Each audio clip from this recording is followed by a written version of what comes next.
Shakas! Aloha crafty friends, it's Maka from Makaz Home. I'm back today to celebrate day number 19 in the 24 Days of Christmas Secret Santa Swap hosted by Scrappy Tate here on YouTube. How cute is this little charm? It says Noel, has a little pink heart.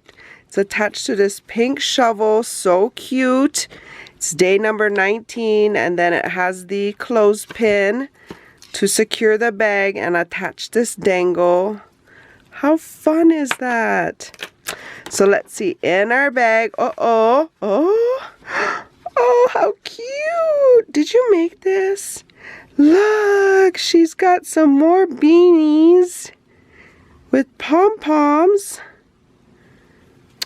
And it's a garland. How stinking cute is this? Too cute. Oh my goodness. I'm gonna have to find somewhere to put it. Oh, maybe my coffee bar. Oh, thank you so much. Thank you, Sandy. This is beautiful. I appreciate it so much. So cute.